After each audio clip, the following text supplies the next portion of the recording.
Hi there, and welcome back to another edition of ScaleUp Radio, the podcast inspired by the Entrepreneurial ScaleUp System and designed to make navigating our scale-up journeys that little bit easier by learning from others' experiences. I'm Kevin Brent, and in this episode, we dive into the fascinating world of business growth, board dynamics, and mergers and acquisitions with Callum Laing, who's a seasoned investor, entrepreneur, author, and the mastermind behind MBH Corporation. And Callum shares his wealth of knowledge and insights from his latest work, the Boardroom Blueprint, covering the strategic benefits of advisory boards, expanding your network through board memberships, and leveraging roll-up models for business growth. So whether you're looking to scale your business, diversify your board, or navigate the complex terrain of M&A, this episode offers invaluable advice and strategies for entrepreneurs and business leaders alike. And as does ScaleUp Radio generally, and make sure you don't miss any future episodes by subscribing to ScaleUp Radio wherever you like to listen to your podcasts. You can also nominate a guest for ScaleUp Radio. And if you know someone with an interesting scale-up story, you can find out how in the show notes. So for now, stay tuned with Callum for an engaging conversation that promises to enrich your business journey, and don't miss out on grabbing your free copy of the Boardroom Blueprint. Join us at ScaleUp Radio for more empowering discussions.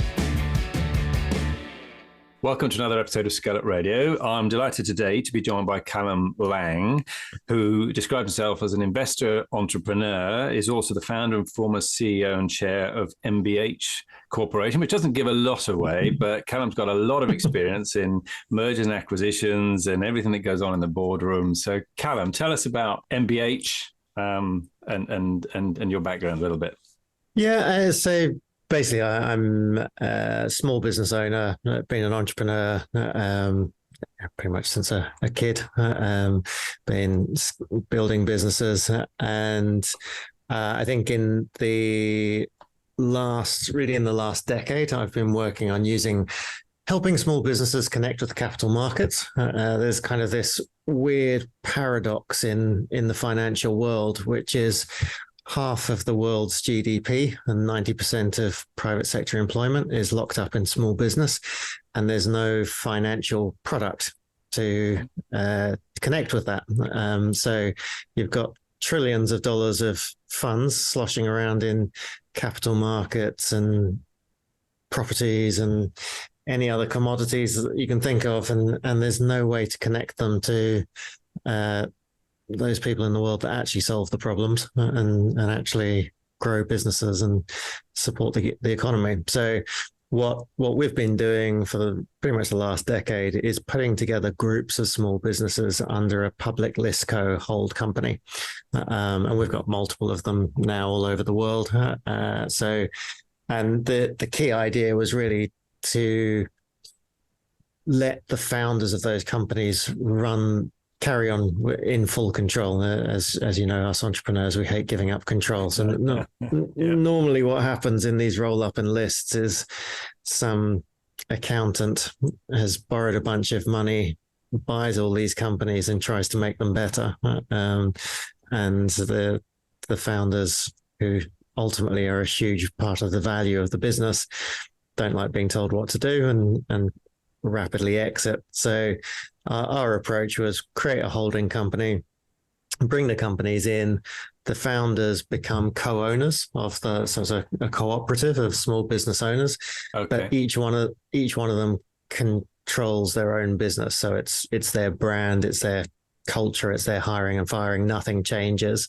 But now when they go and pitch for business, they can win much bigger contracts because they're part of a global PLC. And when it comes to recruiting good staff, they've now kind of got the credibility to sort of play on the level playing field with big companies. So yeah, that's kind of that's the day job. That's what. Okay, great. So we'll come back and drill into that in a minute, because I think it'd be really fascinating for me and I hope for our listeners to understand a little bit more about what's involved in that and your experience of what it takes, from an M&A point of view, but mergers and acquisition point of view, but also from a building value perspective and how that works within the group.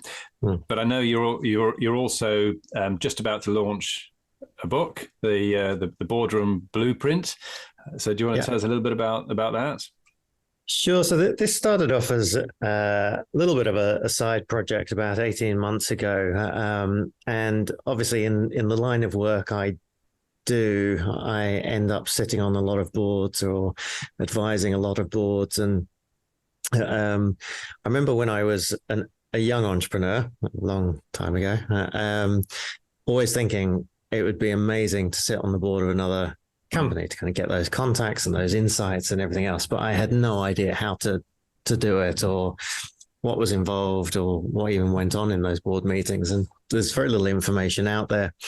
And then when I started sitting on boards, I realized that they were much less impressive than I thought. It's like I think most of us, anybody that's had a career in a corporate or joined a corporate at some stage, probably has, even if they haven't been at board level, they probably have the same thing. You go in there thinking, who am I? This company must have everything, must have everything sorted by now. But you go in there and you realize it's not quite like that, is it? Yeah. No, generally most boards are fairly dysfunctional. But I was also shocked at how just the lack of diversity, and not through any kind of sort of moral crusade. It's just as a small business owner, if you want your board to get to the best ideas, you want to have a diversity of ideas floating around, and yet all these boards had the same, like literally the same people from the same schools and the same industries, and so I set up a program about 18 months ago, initially for women and minorities to get board seats, and basically showing them how that they could use what had previously been kind of considered a disadvantage to their advantage. And I'll talk through how that works. But in classic fashion, so I sent out to my network saying, there's this opportunity, I'll train women and minorities to get board seats. And the first 7 people that applied were men, and 4 of them were white. Kind of tells you everything you need to know about the space. So I'm very pleased to say we're now kind of very, very global, and it really is the United Nations. And the irony, of course, is that if you start looking globally, everyone's a minority somewhere. Right. And so actually we kind of widened it and basically said, look, what we're actually good at doing is helping people get their first board seat. And I think it's a hugely important piece and something that I kind of learned very early on in my career, but I didn't really know. I didn't have the words for it, but I'd always built up kind of an advisory board around my companies. I just had, my strategy was to find entrepreneurs that were better than me and try and get them drunk and learn their secrets on a regular basis. Which you'd now sort of call an advisory board. At the time, it was just me going out and plying them with wine. I kind of two sort of areas from an entrepreneurial perspective. One is I think every small business should have the very least a board of advisors. I think why wouldn't you? It's a free resource. It gives you credibility. It gives you contacts. It's other people fighting your corner. But I also think there's huge value in entrepreneurs sitting on the boards of other companies. And I mean, I often kind of get pushback against that, and it's like, well, yeah, but I'm already working 24/7 for my own company. Why would I want to help another company? But actually, when you're so head down in your own business, and you know that your business is held together with chicken wire and masking tape, but you assume that everybody else's company is running really smoothly, and a little bit like your comment earlier about you kind of what you don't know, you assume is good. And so one of the things that happens when you join the board of another company is, first of all, you get to see under the hood of another company. You get to see that not everything is so smooth. So you don't need to feel so bad yourself. But also you get to see the way that they're handling some of the challenges that you're facing. So you get massive learning, I think, from from sitting at a strategic level and thinking holistically about somebody else's business. I think there's huge value to doing that. So it's always something I've always advised young entrepreneurs to do, is to build your own advisory board and then go and sit on somebody else's advisory board. So that was so basically kind of we train up people, we help them get their first board seats, all the way through from sort of advisory boards to startups and small businesses, all the way through to publicly listed companies all around the world. And so some of these presumably would be more voluntary, others would be reasonably paid. What do we need to think about? Yeah, so look, everybody wants to get paid millions of dollars for sitting on the board of SpaceX or Tesla, and turning up for half a day a month strategy meeting or something. Exactly. Yeah, it sounds fantastic. And look, I stick a big caveat at the front of the book saying nothing you're going to read in these pages is going to allow you to put down this book and achieve that. What I'm focused on is getting people onto the bottom rung of the ladder, because just like at the beginning of your career, nobody will put you on their board unless you've got board experience. It's just too risky for them to do that. So you've got to somehow break through that catch-22. The first strategy that we have is you go and create a board of advisors for somebody else. Now it's unpaid, but what you're doing is you're getting paid in credibility. And interestingly enough, when you update your LinkedIn profile that you're now sitting on the board of XYZ company, it will probably be the most engaged post you ever make on LinkedIn. Everyone in your network suddenly views you through a different light. You're like, oh, okay, I didn't realize you were let me introduce you to this person, and I should talk to you about this situation. So that works very well. And the other thing that we teach in the book and on the course is how you then leverage that into financial returns. Now, that might be that you say, hey, look, happy to be a advisor for a year, but at the end of the year, it's going to change to a paid role. Or if you want me to do more than a couple of hours a month, then that's going to be paid. Or if I can help you go from where you are now, from this market cap to this market cap, or from this revenue to this revenue, then in return, I would like to have a slice of that revenue or a slice of equity. And we've had members that have negotiated deals that have been worth hundreds of thousands of dollars very, very quickly. In actually their first board meetings, they've done that because they know how they can add value. So that's the advantage entrepreneurs often have over employees. They can kind of see those opportunities. There's lots and lots of opportunities to scale up. So if I understand that correctly, then what we're talking about is ultimately to get a seat on the full board of the business. Yep. But initially helping to set up an advisory board. So we're doing that advisory board process and then getting invited for a proper board seat, essentially. Yeah. So we kind of take it through multiple steps. One of our sort of mantras at Veblen is never apply for a board seat. And I think that just comes from years of being an entrepreneur and just the idea of putting my fate into the hands of someone in HR is just can't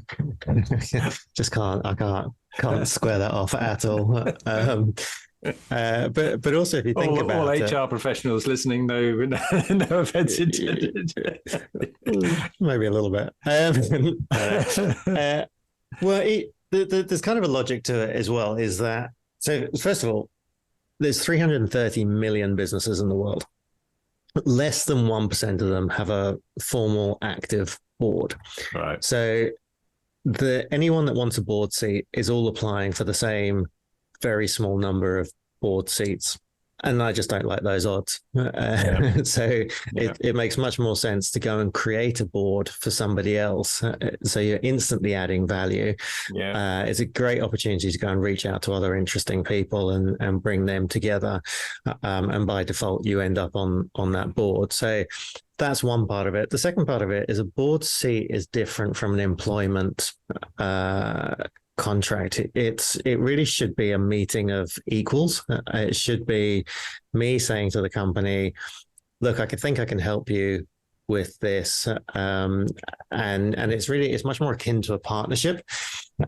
So just that idea of kind of being filtered out by a HR intern or a AI based on keywords, it just doesn't resonate with me at all. And yeah, I mean, I think that those alone are kind of reasons why it doesn't make sense to do it. I also think probably 99% of board seats that are advertised are not real. The reality is people hire people onto their boards that they already know, like, and trust. It's very, very risky to hire someone onto a board that you haven't got a level of trust with. So consequently, a lot of times the decision is made and then the advert goes out just to tick the box. Or recruitment companies are not above posting sort of honeypot adverts to attract great CVs as well. So I think our approach of creating a board is a much better option. Great.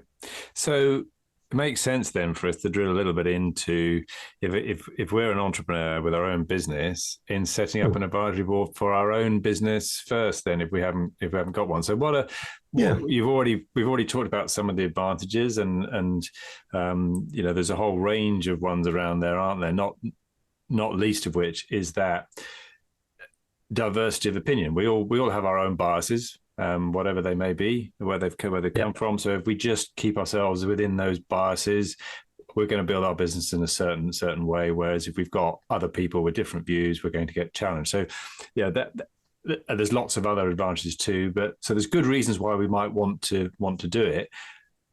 If we've never done it before, we probably don't. We might even not even think about doing it.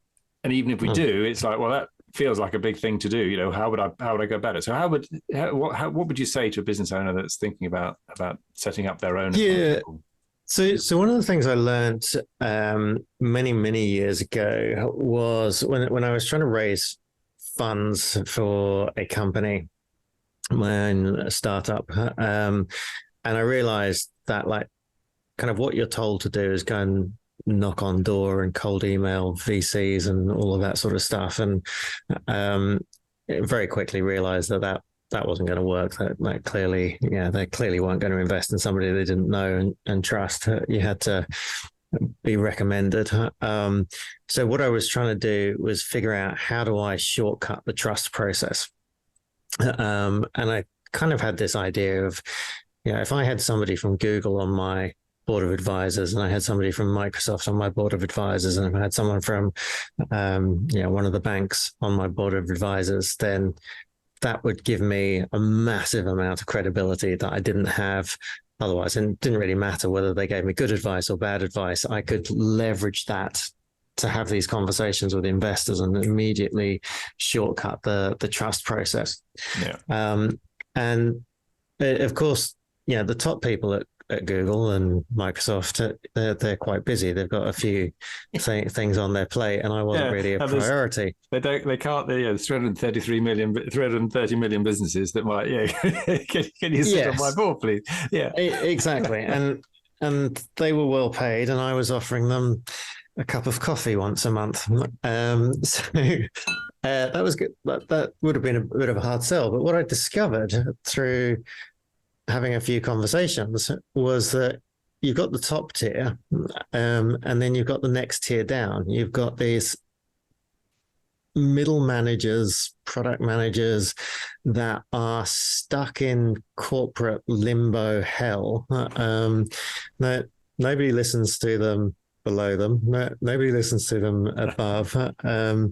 And basically the idea that they can live vicariously through an entrepreneur is incredibly appealing to them, and also that they could be connected to somebody. If it's somebody from Microsoft, they can now be connected to somebody from Google, and so basically you start using that, and of course nobody actually cares who from Google it could be the janitor from Google that's sitting on your advisory board. Nobody cares, nobody knows. Like, you're just leveraging that name. So that was kind of my early experience, was that actually it's incredibly easy to get a lot of people excited about doing this, and doing it for nothing, because for them, they get something to talk about at dinner parties. They get to update their LinkedIn profile that they're now sitting on the board of XYZ company, which makes them way more interesting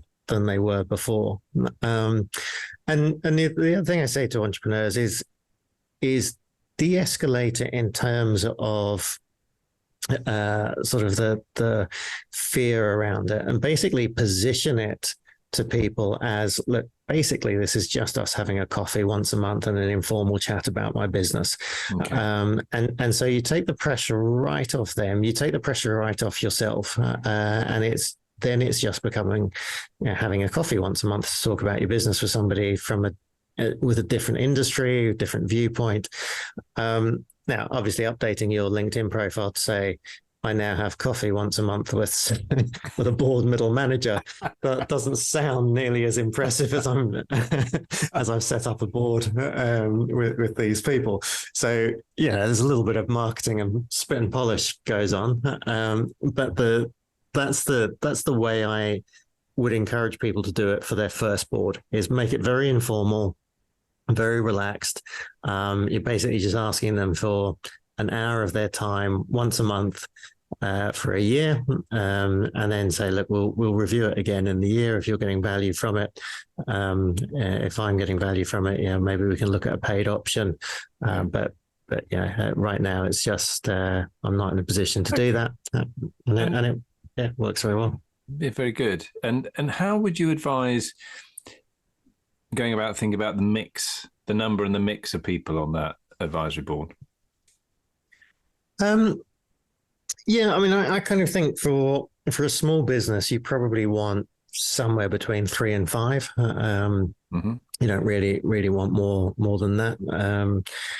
There's only so many coffees you can have.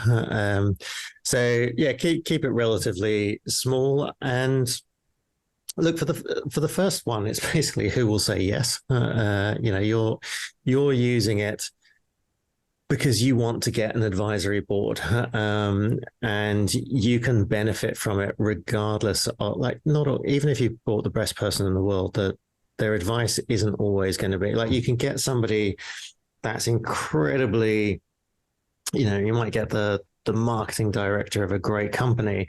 But just because they were good at marketing in a big corporation doesn't mean they'll know anything about marketing in a small business or in your industry. But you might get like one or two nuggets of value from them there. I would just go for people that you think will give you some credibility, or they're well connected, could help do some introductions into other people that you can use. And I always kind of view everything as a stepping stone to the next one, rather than, this isn't your final board. This is just the first board you had, and they'll introduce you to other people, and you kind of evolve from there. Yeah. And equally, wouldn't it be great if we have thought through our business and we're thinking with that potential exit in mind, but also building the business, getting into different groups. If we know our sector, so if we're focusing on a sector like accountants, would it not make sense perhaps to have a couple of representatives from different accounting type firms and groups, because they're going to advise you on how to develop your product or your service? But maybe if you think at the end of the day, maybe there's an exit option here that might include one of the providers of software to accountants such as Sage or Xero. Wouldn't it be great to have one of them on your board as well? Exactly. So it's that sort of thinking as well, isn't it? Might help. Definitely, there's that thinking. And look, I had a friend of mine who used to be in private equity and came over to the good side.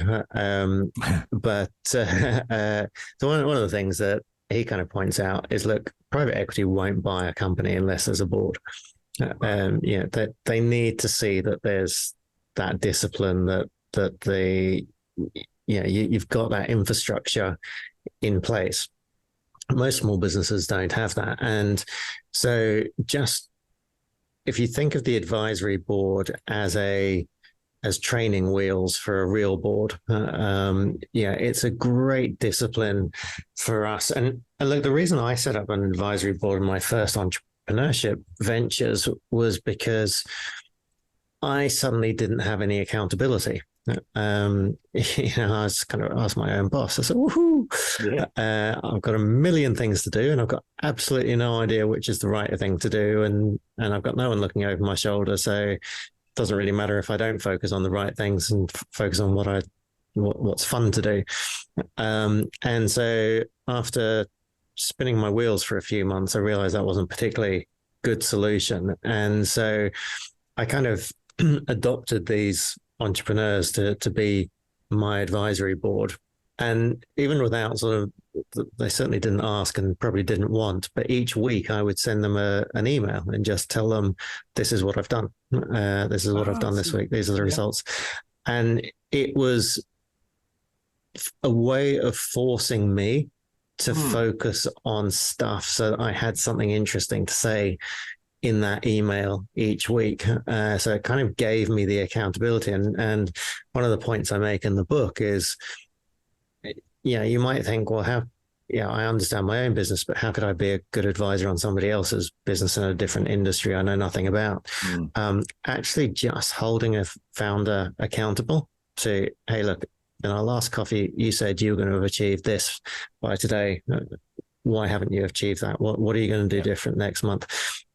If you just ask questions rather than actually try and give advice. That for me is, and that's the point of having a diverse group, is that they'll ask different questions from the ones that you and your team are asking, because they don't see it in the same way. They're not exposed to it every day. So they're going to come at it from first principles and go, well, hang on a minute, tell me more about that. Why is that the right way? Or what else have you thought about? Exactly right. Yeah. Exactly right. Good. So as you say, if we don't have to worry so much about being an expert to go on somebody else's board, we've just got to be confident enough that we can think and be able to ask some questions. Yeah, and this goes all the way up to bigger companies as well. So you might kind of say, okay, well, yeah, I've got a friend who runs a company. He would probably, or she would probably let me sit on their advisory board. But yeah, I could never sit on a publicly listed company board. Like, that's a whole different level. And actually, we always come at this from the point of view of how do you de-risk it for the business. So an advisory board is completely de-risked for the founder of the company. Like, there's no cost. If the relationships don't work out, there's no contracts. It really doesn't matter. Now, in a PLC environment, that's very different. And the reason why there's so little diversity on boards is that directors of publicly listed companies are terrified of making the wrong decision. They're under so much scrutiny. There's so much money involved. And if you hire the wrong person onto your board, so even if you believe in your heart of hearts that diversity is right, it's the right thing, we should have more diversity on the board. But if you hire somebody onto your board and they turn out to be disruptive, or they don't do anything, they don't contribute, you've got two options. One is you fire them, which the market hates because it makes you look incompetent. Yeah. So your share price is going to take a tumble. Or worse, you put up with them and they disrupt every board meeting for the next 5 years. Well, you curse yourself for doing that, which is why, despite all of the pressure and the regulations and everything else, boards aren't shifting, aren't becoming more diverse at a glacial pace. So we basically said, okay, well, how do we de-risk this? for boards? How do we give them access to the good ideas and the different questions, but without the risk? So what we do is we set up an apprentice program for these boards. So we say, look, what we'll do, it's not going to cost you anything. We'll set up an apprentice program. You pick 3 or 4 people from different industries, different countries, different genders, races, whatever. All you offer is that they can sit in on your board meetings and say nothing for the next year. That's it. But now you can go out to the market and say, hey, look how progressive we are. We're taking steps in the right direction. And our members can get to learn from sitting in those board meetings. Now, the reason that works so well is that you're setting the expectation incredibly low. And then what of course, we teach our members is to say, look, okay, now do the things that directors hate doing. So directors hate doing reports, and there's tons of ESG reports that governments make them do. There's not a single director on a board of a public company that goes, ooh, ESG reports, I'd love to do that. So if you can say, hey, by the way, I can help you do this ESG reporting. It's not going to cost you anything. I'll do that for you. That is just like the best thing ever. Small company boards, the directors normally know nothing about how to articulate ideas to investors. So if you then offer to do some investor relations, go and talk to investors on them. Like these are things that directors are terrible at doing, hate doing, and now they've got a free resource to do it. So very quickly you can become the most valuable member of the board, which makes it, and they grow to trust you over the course of that period. So it's really kind of Trojan horses to get in, and it doesn't really matter what your past experience is. It's much more about your willingness to learn and grow and contribute, which are all kind of soft skills rather than actually, in my experience, people with the most board experience are often the worst people to have on boards because they think they know it all, and therefore they don't want to learn and move forward. So you've actually kind of got an advantage. All right, good. So we'll just one more thing then, probably around the boardroom aspect. If we're setting up our own advisory board as a business owner, you mentioned it can be as simple as just inviting them for a cup of coffee and having a chat. How would we move on from there? You know, what might be a typical sort of agenda maybe for an advisory board meeting? Yeah. So look, I think board meetings are very different based on the cultures of the companies that they're in. And one thing I would say as well is we always encourage everyone to think globally. And part of that, if you think about those 330 million businesses, most of them are not in your country. So it just makes sense. And if you're applying for board seats, or if you want board seats, in a different country, you're exotic and different and have a whole new set of knowledge and connections that you don't have in your own country. So there's that. And so also, it's kind of interesting to fill your advisory board with people from different countries and get their perspectives. And suddenly there's opportunities to do cross-border stuff, which is very interesting. Okay. So look, there are some companies that are super formal, and they really want to go to the nth degree of formality around boards. If that's the nature of your business, then it's very easy to kind of do proper minutes and those sort of things. And it's a good best practice is to start to have an agenda circulated to people ahead of time, and go through, maybe you get one of your team to present something, and make sure actions are actually written down and followed up on. So those are all best practice to follow up on. What I'm not a huge fan of is in every country, you've got people offering kind of directors' certificates. And they're often presented as you need a director's certificate to go and get a board seat. I've sat on dozens of boards, and I can't even spell director's certificate. Like it's and the problem is they're all super localized, and they're all very focused on best practice corporate governance. And the thing is, best practice corporate governance was written for the top 500 companies in the world. 99% of the businesses in the world are not the top 500. They're small businesses. If you try and apply good corporate governance to a small, scrappy startup, you'll kill it. Yeah. So, nobody on boards is interested in certificates. It's a marketing ploy. What they care about is, can you add value? And that's kind of the most important piece. Like, can you connect them to investors? Can you connect them to other companies or partners or new staff or whatever their need is at that time? That's far more important. Okay. Good.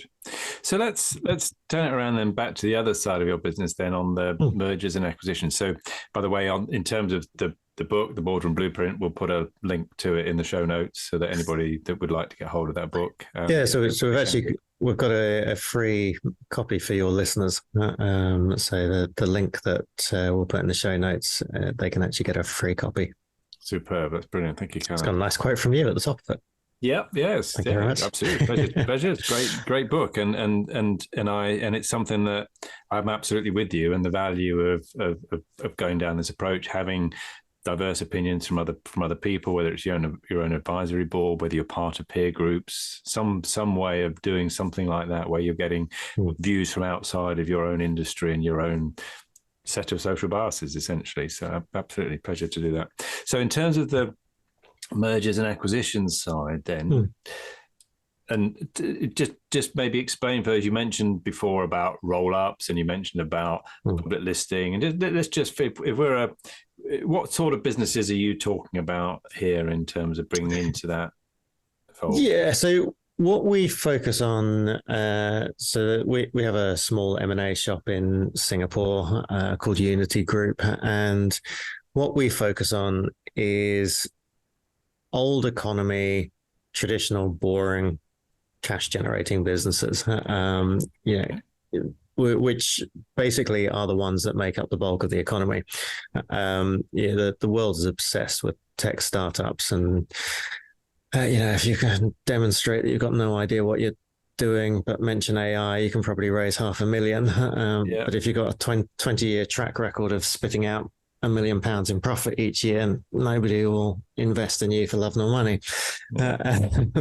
So our focus is on those guys, and actually it's not people that want to exit. It's people that want to grow. So it's often, as you know, small businesses typically grow and then reach a plateau. And when you're an entrepreneur, when you're a business owner, plateauing is like going backwards. It's we love the growth, and oftentimes what happens at that point is people either try and sell the business because it's become boring, or they get distracted with some new project because they're chasing growth again. And so what we do is we say, look, you've got a great business, and ideally we're looking at companies that are spitting off sort of £500,000 in net cash at the end of each year or above. So £500,000 to £5 million is kind of the sweet spot for us. But they're looking to grow. They're not looking to exit, they're looking to grow. And they know that if they were part of a holding company, they would be able to win much bigger contracts, because the small business paradox is that you need to be big before you can grow big. Like, big companies will not give big contracts to small companies. Procurement best practice is not to do that. And so oftentimes a big company will give a big contract to another big company, who then turn around, outsources the work to you because you're better at delivering, but creams off most of the profit in the process. And so when you join a PLC environment like this, you can suddenly start winning those much bigger contracts. You can suddenly start offering stock options to your staff, and like real stock, as opposed to private stock that they can actually nobody sell. Yes, and see the price going up and down. So And look, if you want to do your own M&A, like a lot of the business owners we talk to, they've been in the business for 10, 15 years.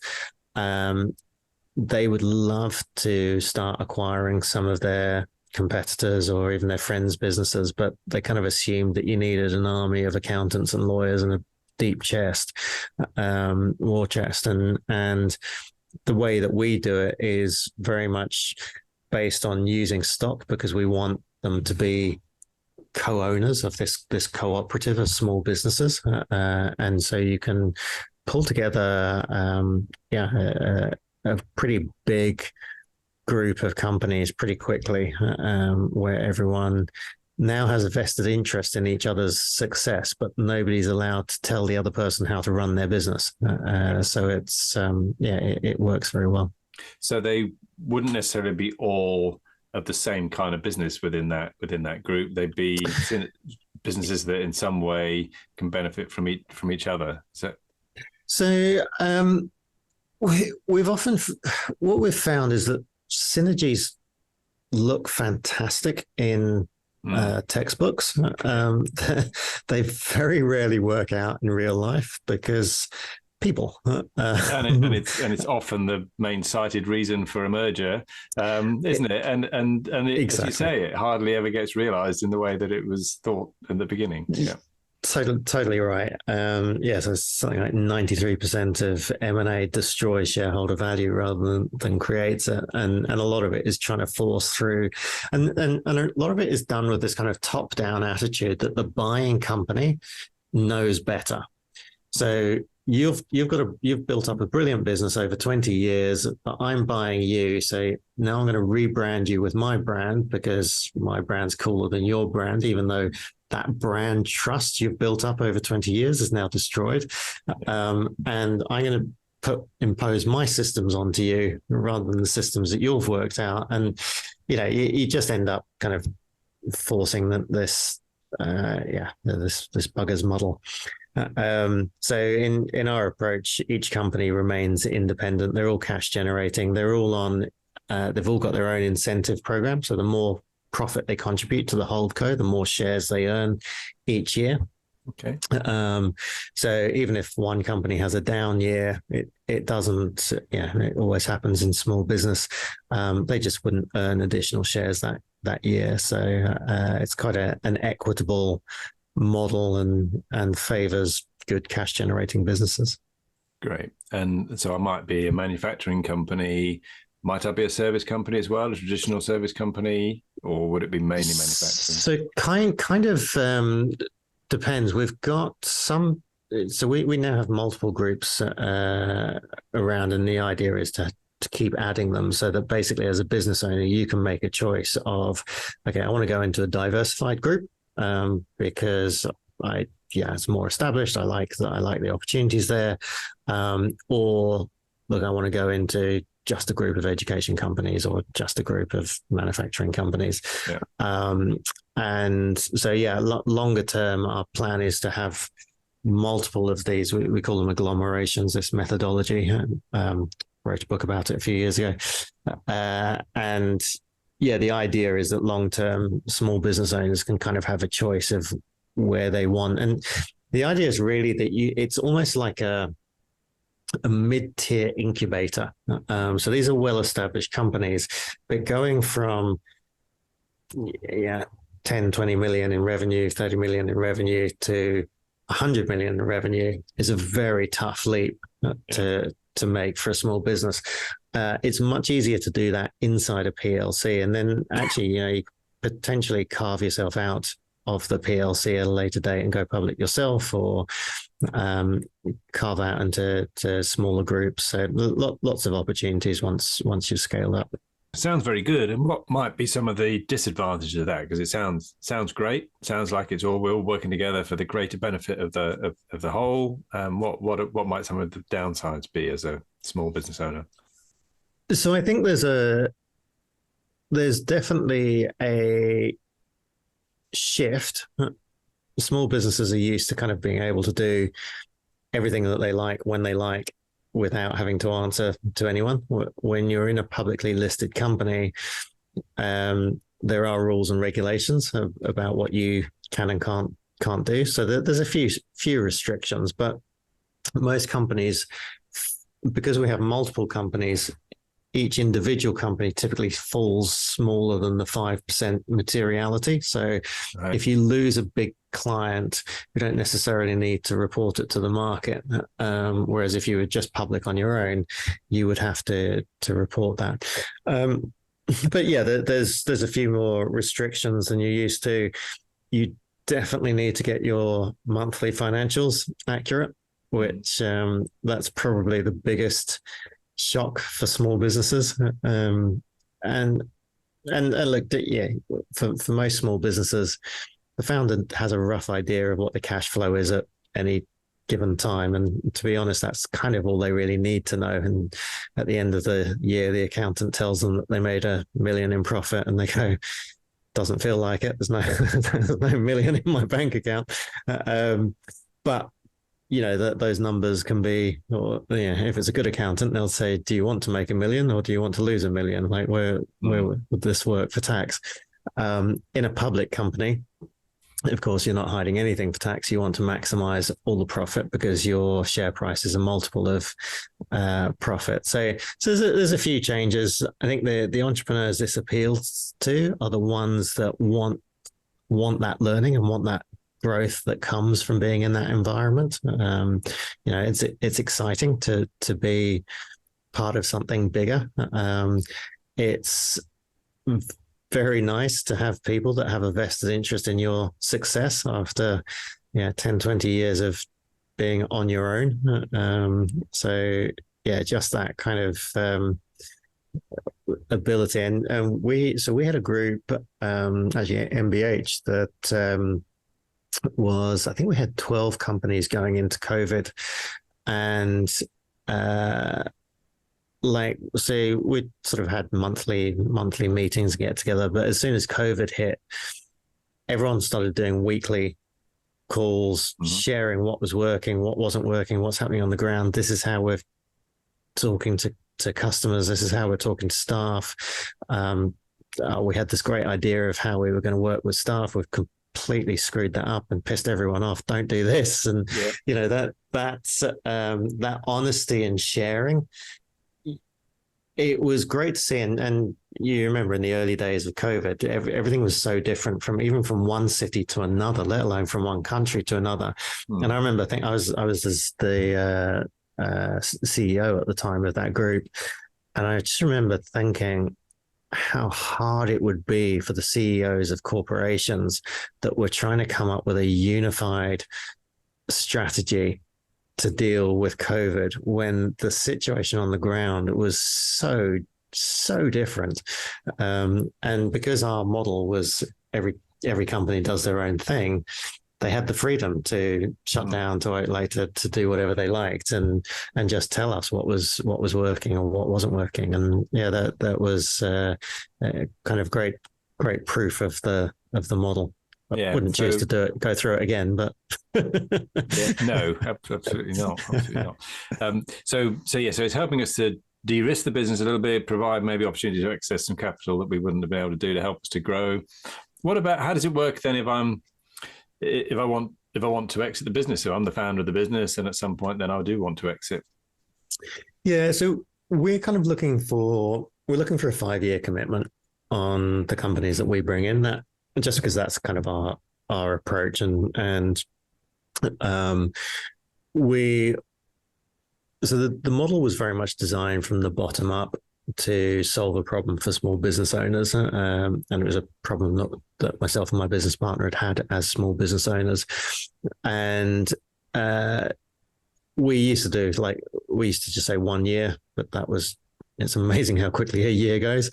So 5 years means we end up with the right people who are growing for the right reasons. However, at the end of 5 years, basically you wear two hats when you come in. You're still CEO and director of your own company, but you're now a significant shareholder in a group of companies that's growing fast. So theoretically, you could resign as CEO and still remain a shareholder of the company and live off your dividends, or you could start to sell down. You could sell down all your shares and technically still be CEO of your own company. We're not private equity. We don't have a bench full of MBAs that have never started anything in their lives to send in and ruin your company. So we do need a solution. So if you do want to retire, then it's kind of on you to find a replacement. And look, one of the smartest ways we've found to do that is to find someone like you, but maybe 10 years younger, running a company like yours, acquire them and then put them in charge of both companies. And to them, that's like the best thing ever. They've just grown their company. And we end up with an entrepreneur running an entrepreneurial business. So there's a few ways around it. Fascinating. Really good. Excellent. Well, I've learned a lot. Really enjoyed our conversation, Callum. Thank you very much for that. Are you all right for a couple of quick fire questions just before we close? Depends what they are. Yeah, well, all right. Well, I'll tell you what, the first one is if you could go back to your younger self, you go back to the younger Callum, what advice would you give yourself? The sad thing is, it wouldn't matter because I wouldn't have listened to myself. There's so many things that I just think, God, why didn't anyone tell me that? And when I think about it, I'm sure someone told me that, and I just thought I knew what I was doing. But fair enough. Yeah. So okay, but other than your own, of course, so the Boardroom Blueprint, what any books that you would recommend to other entrepreneurs, or podcasts, or any learning resources that you'd recommend to others? Yeah, so I guess the book I've probably given away the most is a book called Legacy by James Kerr, which it's actually about how the All Blacks have had their winning rugby for 100 plus years. But it's probably the best book on company culture I've ever read. So that's a really good one. And then I'm very close friends with Daniel Priestley from Key Person of Influence, and any of his books are just gold dust. They're fantastic. Excellent. Very good. What about tech? Any particular apps or bits of software or something that you find particularly useful that you'd recommend to others? I try very hard to avoid as much tech as possible. Yeah, I mean, look, all my businesses run on Google. It terrifies me how much I'm. If Google shut my account, it would be terrifying. Yeah. So, but nothing on your phone, no apps that you're opening up every day. Yeah, lots, but nothing I would recommend. Mostly distractions.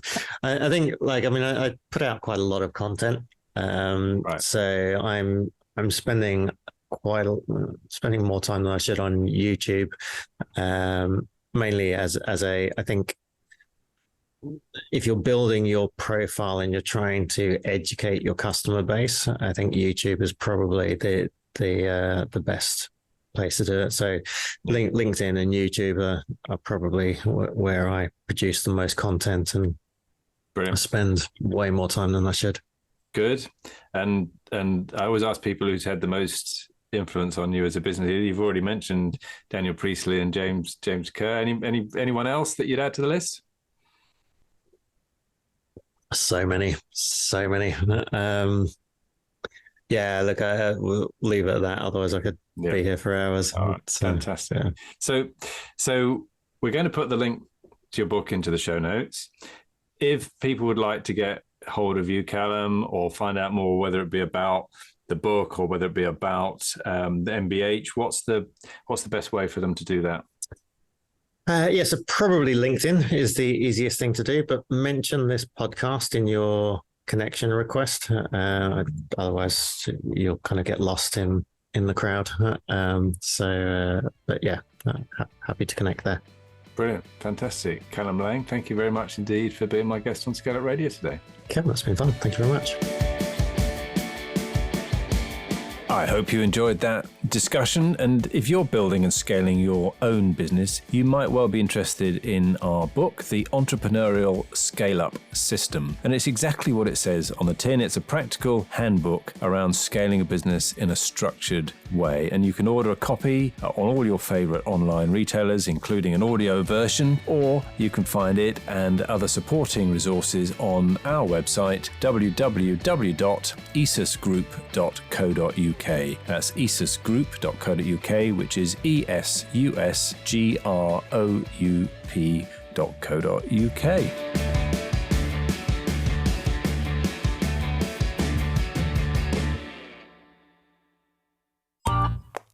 This has been a Monkey Pants Productions podcast.